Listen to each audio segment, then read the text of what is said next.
You know, I'm Challenger, I have no life, and I'm Asian, so I probably can get rank 1.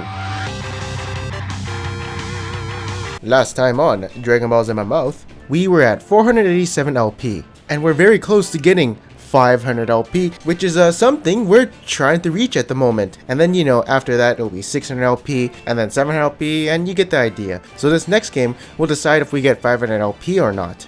Now, as you can see, a gank just happened, but nothing really came out of it. Except Braum came out really low in that gank, and right here you'll notice I'm taxing this lane super hard. But is it really taxing? Or are we setting up for something to make Ashe lose all this CS? You see, Elise is one of the best tower divers in this game because of her repel, so if she stayed, what do you think we're going to do to her? We're probably going to gangbang her. If her jungler came, I think we may still have gangbanged her, but it'd be a really sketchy situation. Now take note of where Udyr is on the map. Twisted Fate fucked up his flash, that's right, but if we kept chasing, we probably would have ran into Udyr and got counter-ganked, and basically would have screwed me and Twisted Fate over. So I pinged back, and that's something you gotta do to your teammates. You gotta tell them what to do, and be like a pimp or something. Now this gank is really awkward because Darius wanted to back, but we want to dive this Aurelia, so he was a bit late to the party, and now it just, well, it basically turns into a shitfest. And there's no way I'm flashing out because I know I'm already dead, so there's no point. But yeah, basically Darius was MIA for the gangbang, and he was kind of recalling. I don't know if he didn't see us or didn't want to do it, but I don't think he knows we were around to dive the Aurelia. Even then, I don't know if we could have got a clean getaway right after because Udyr and Ryze came pretty quickly, so it's definitely a tough call, but I think we would have gotten away if he just came a little bit earlier. Anyways, free kills in the bot lane because I think they had no summoners. And we're just getting little picks around the map at this point. But I think one reason I wanted to camp bot lane was because they had a really good lead after what I did to the Ashe in the beginning. So they were actually in a really good spot. I'm also really confident that we'll win this game because the enemy has a Udyr on their team who, you know, got nerfed and isn't really that good anymore. So when he kills me, I'm like, he'll fall off. Hopefully, right? Then this weird, awkward team fight happens where we're fighting in a very narrow spot, and I feel like our team could have won it if we had a little bit more AoE, but Bard dies really fast at the beginning of this team fight, so we gotta get the hell out of there. And the enemy tries to do the dragon, but our team actually has a lot of poke to zone them off the dragon, and they're also pretty low from the earlier team fight, and eventually, somehow our 3v4 poke situation throws them off the dragon and we claim it for ourselves. The mountain dragon is actually really strong beside the fire dragon, just because there's a lot of situations where I see sieging a tower becomes phenomenally faster, and you can do a lot more things in that time frame where you're saving time when you're doing towers. Anyways, in this team fight, you're gonna see one of the longest team fights that's happening right now, and we see that they're all very low, so we're just trying to get as much kills as we can because we basically won the team fight. The enemy team thinks they can turn here, but you know, I have to lock down this Ryze, otherwise he's gonna unleash hell on my teammates. But we're also chunked as well, so we gotta be a little careful when it comes to this and not get caught up by any burst. TF gets a really nice red card to slow everybody and do a bunch of AoE damage, and we also see Udyr behind us, so we're like, okay, we gotta turn and try to get his ass because, well, he's an easy target. After all of that, since we know the enemy is very low, this is going to be an easy Baron even though we're kind of low, and I get picked off by an Ashe arrow. But her AoE does not get the Baron and we get it, and all we gotta do right here is siege his tower and keep pressure while our Darius and Twisted Fate manhandle top lane. Now all I'm doing is kiting back and just trying to CC whoever is trying to engage in my team, and you can see I'm not going in my spider form because it's a 3v4 and we'll probably lose. Now sometime later, me and Twisted Fate get caught. Now this sets up a really nice Baron for them since we're kind of far away, and now the enemy team has a little comeback Baron for them, but we do catch up the Ryze, so that's like a decent thing to get out of it. And my team says fuck it, we can go 4v5 and siege since they have an inhibitor down, so someone has to deal with that, and Ryze is dead, so we can probably get this tower. We also somehow get Braum, so now this is definitely a free inhibitor, and now the enemy team comes out of their base to contest the dragon, which I don't really recommend because they have 2 inhibitors down, so they should maybe have let it go. And like they also fight this team fight really weirdly since they're not all grouped up, and my team is actually as 5, so I knew we should fight this, and basically this is how the game ends. And we finally hit 500 LP on my stupid account, so I'm kind of happy. And then on the next game we play Zyra, and you know, we're playing against Afremu's Bard, which pisses me off actually a lot whenever I play support. And then basically what happens is I feed and then I lose. And now we're back at 489 LP. But now on the next game, everyone in this game except me are in the LCS or their challenger team. You can see there's Immortal, C9, COG, Apex, and the Fiora is Echo Fox KFO. Shelimp is actually Shrimp on Apex, and Tangerine Orange is actually Altec. And yeah, everyone in this game are pretty big names, to be honest. So there's me just being like, well, what the fuck am I doing in this game? And yeah, it's really weird. And now watch this Elise. She comes in for a gank. It doesn't really go so well. Now if I were her, I would have backed off, to be honest, and been like, yeah, he's not gonna get ganked. But you can see right here, she returns. And once I land that silence, I know he cannot use any summoners or anything, so I go in for the kill. And with our chain CC, he cannot use his ultimate. Now, I know my weaknesses as a mid laner is sometimes I get too aggressive without having wards on the map, and what ends up happening to aggressive laners is they get ganked. You can see I have a trinket ward, but I didn't use it. So you know, this gank could have maybe been prevented. And I swear to god, you'll see Altec play Kindred and you're gonna be like, what the fuck are these ultimates? But I think he used his ultimate because he thought he was gonna die if I ulted him or something, but my ult wasn't up. And I feel like he should have known if it was up or not. I don't know what that ultimate was, but he also shouldn't have been aggressive on me. Now, look at the map. You can see Vel'Koz and Zilean are middle. Now, first mistake I make is using all my spells on this blue buff when we probably could have killed this Ryze if I unloaded everything on him. Now, walking through him and not giving a shit, that's not really a mistake because I know the enemy is on their way to try and fuck me, so I'm just trying to go with the reinforcements, but little did I know, Fiora is actually TPing, and if I just stood around maybe where she TP'd, probably would have went better. But yeah, this was honestly a fuck up. I have no idea why I didn't turn on Ryze. I thought he was like a super god for some reason, but I think one thing that's putting me into an autopilot mode is just listening to music while playing the games. So what I'm going to do for the future is I'm probably going to turn down the music for the stream and then probably turn up the in-game gameplay sounds. And that way I don't really go into an autopilot mode and just focus a little bit more on what's going on in the game. So honestly, I think that's a good tip for anyone who listens to the music. You definitely will go on autopilot mode if you're just casually playing with music playing in the background, right? So I think I'm going to do that. Because honestly, just reviewing that mistake is actually a piss off. And it makes me super mad that I did something like that. Anyways, after a little skirmish you just saw, I try and push down the bottom lane. And now the enemy is in a 2v3 situation. Unfortunately, I do not have any mana. So the only thing I can do in this team fight is auto attack people. Yeah, it's not really too fun. But then Aphromoo gets a nice Q onto Wild Turtle and I go in for the auto attack, but sadly, I took a little bit too much turret shots. Now again, I'm not the best mid laner and I don't really know if this is the right idea or not, but I feel like for any role, if you see action going on the map, you should probably roam to save your teammates if you can. Or of course, if you think you can get a kill. If you don't think you can save them, don't go. But if you think you can get a kill, then roam. Also, I probably should have ulted Kindred earlier, but some people might have thought, hey, while all of this action is going on, I should just push mid because my mid laner is not there right now.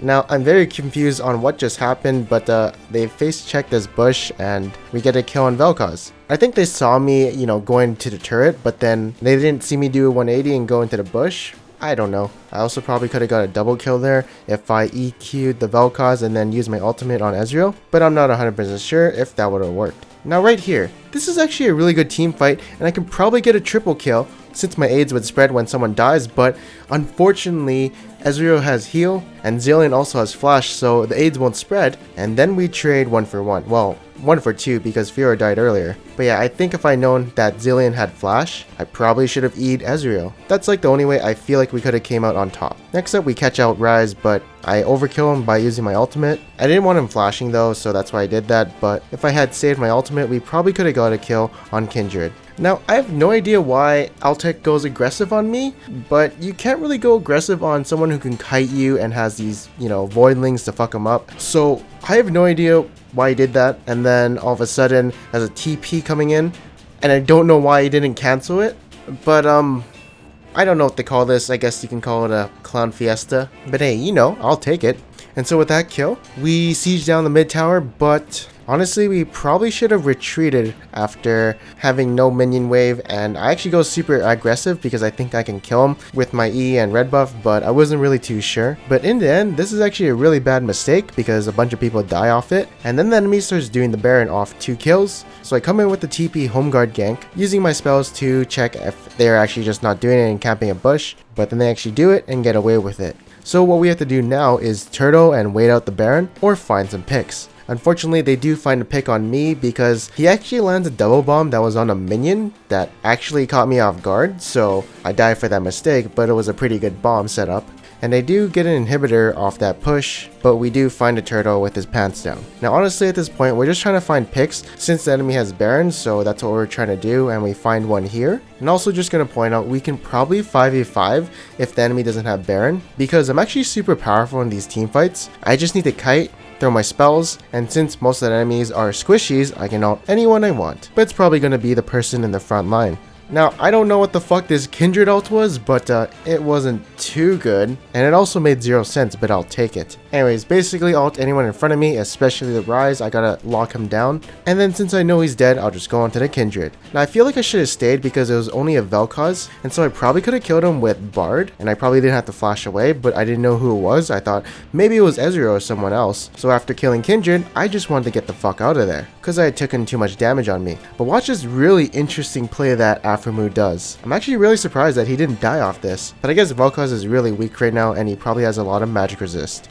Later on, our Elise actually gets caught out and the enemy gets Baron because we can't really contest. So fuck, we have to turtle again and just hold down the fort and wait until the enemy fucks up. And right after the Baron, I think we can do this dragon super fast, but I guess the enemy has an enhanced recalls and I didn't really calculate too well. And this actually leads to a big shit show that I probably caused. That was definitely my fault because, you know, Baron enhanced recalls, home guard, not a good idea. But hey, at least I learned that I'm a pretty good counter to Rise. And basically what happens is we trade Guardian Angels for Guardian Angels. Well, actually I died, but at least I got something out of it.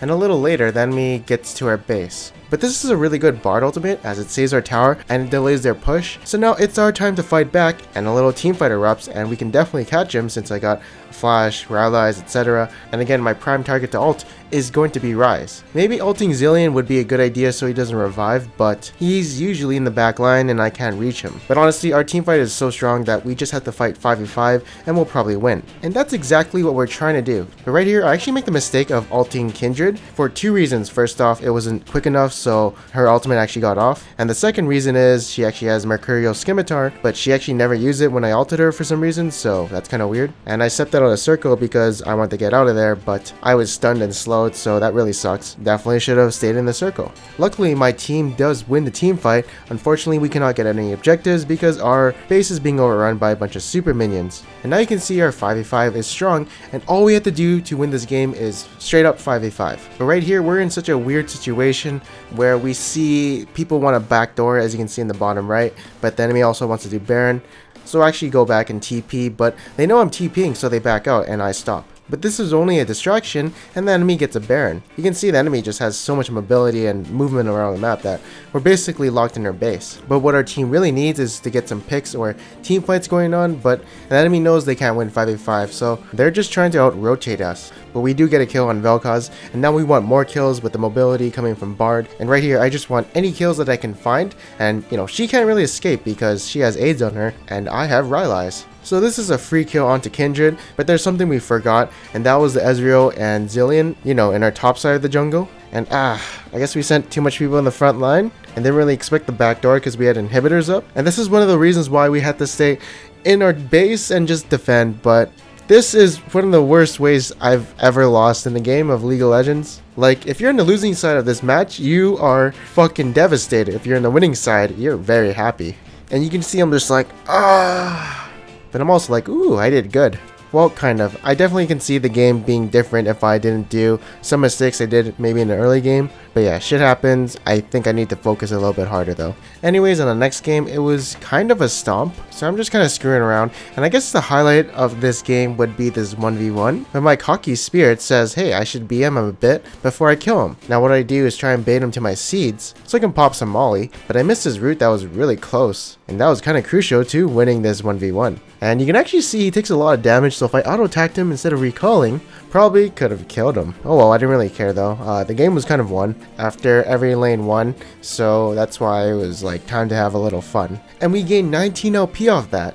Then we play Hecarim, you know, the free low champ that I said in my jungle tier list, and this gank has maybe 2 mistakes I made. First off, I use my ultimate first and then I use my E. I probably could have just E'd and then wait until she flashed, then use my ultimate, but the combo would have worked if she had no flash, but also, the E and then R combo would have worked even if she didn't have flash as well. The only reason you do the RE combo is to push them back into your team instead of knocking them to the side. So for future reference, just remember the 2 combos you can do with Hecarim and just knowing what situation to use them in. Now I guess this game will be an example of a Hecarim mini guide, but if you're playing Hecarim, you can usually do behind the tower ganks because that way you can knock the enemy and yourself into your team. Plus he's pretty fast so you can get in and get out. And also he's tanky. So if you can, while playing Hecarim, just look for these dives if you see them. Next up is going to be a good example of showcasing Hecarim's limits. So I think a mistake I made right here was I actually used my W just on the Nidalee earlier, and I think if I held that I may have survived here and maybe could have got a double kill. I'm not 100% sure, but this was a risky play and I just wanted to see if I could do it or not. Now I learned my lesson, and also I was pissed off that Nidalee lived. There's one thing I thought about while making this video. So usually when you go in as Hecarim, you will usually use your W because, you know, you want to heal some hit point, but